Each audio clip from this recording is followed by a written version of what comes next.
Olá pessoal, para vocês que não me conhecem, eu me chamo Carol, sejam muito bem-vindos ao meu canal. Hoje começa o segundo dia da campanha de oração e jejum, Restaura-me Deus. A palavra do dia é a nossa comunhão total com Deus, ou seja, nós estamos buscando para Deus nos restaurar, mas nós estamos buscando também a nossa dependência inteira no Senhor. Fazendo uma leitura de Filipenses, um versículo muito conhecido.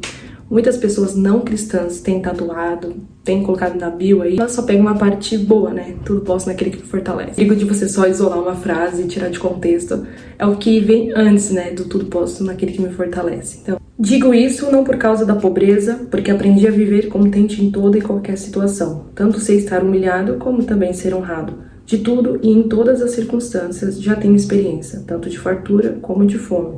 Assim, de abundância, como também de escassez. Tudo posso naquele que me fortalece. Porém, é fácil, né? A gente dizer que ama Deus, que nós somos fiéis, somos cristãos, quando são a fase da bonança, né? Digamos assim, quando a fase da bonança vem, é muito fácil dizer que você ama a Deus e serve a Deus. Mas quando você está passando pela prova, literalmente, né? Paulo enfatiza muito sobre a área financeira. Ele estudou nas escolas rabínicas, então assim, ele não era um menino iletrado. Ele sabia o que ele estava fazendo. E cresceu nessas escolas, onde tinham pessoas muito importantes, né, financeiramente. É provável que o apóstolo Paulo também tinha umas condições muito boas financeiras. Então ele sabe se conter com o bom e o ruim. Ele sabe dar glória a Deus e graças a Deus e reconhecer o Senhor em todas as fases da sua vida. Muitas vezes nós vemos que ele sofreu injúrias, ele sofreu ali muitos pesares, muitas dores, passou muita vergonha, muita humilhação.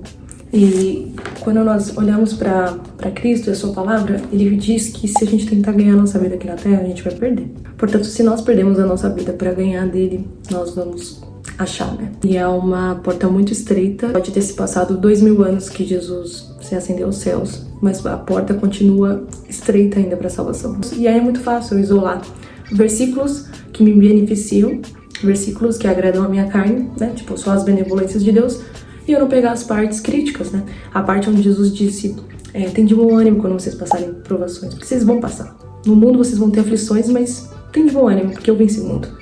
Então, são nessas partes, nas partes ruins, né, que nós precisamos glorificar. Então, por isso que nós chamamos ao arrependimento. Justamente nos aproximarmos de Deus. E quanto mais estamos perto dele, da sua palavra, quanto mais estamos ali nos quebrantando, pedindo perdão pelos nossos pecados e, de fato, abandonando esses pecados, como eu falei ontem, pecado confessado, pecado abandonado, conseguimos compreender esse amor dele, que fez tudo por nós, é um sacrifício, né? Nós precisamos retribuir, entregando a nossa vida também. E para que possamos chegar nessa plenitude do apóstolo Paulo, de estar confiando em Deus em todas as circunstâncias, perdendo ou ganhando, porque o reino de Cristo, ele é contrário ao reino dos homens, então você precisa perder para ganhar, você precisa se diminuir para se destacar, você precisa servir para antes ser servido. Nós vamos para a leitura, nossa segunda leitura do dia, chamando o povo ao arrependimento. Eu vou ler o livro de Joel, livro profético e histórico. Joel foi um profeta de 830 a.C. Ele teve essa missão de chamar o povo de Judá ao arrependimento, o povo a se converter solenemente ao Senhor. O que estava acontecendo naquele contexto da época? O povo, né, obedecendo, adorando outros deuses, vivendo a vida ficando de mulher, se prostituindo, vivendo a vida assim, adoidado mesmo. E aí, tudo aquilo que é idolatria, como eu falei no vídeo de ontem, Deus entra com o juízo. E ele entrou sem dó contra o povo. Ele enviou os gafanhotos devoradores daquela terra. Então, tudo aquilo que eles plantavam, o gafanhoto, o migrador, devorador, ia lá e retirava a plantação.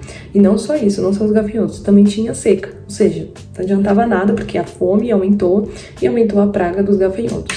Então, Deus trouxe Joel ali como profeta dele, ali como se fosse um megafone para avisar para o povo basicamente assim: gente, se arrependam.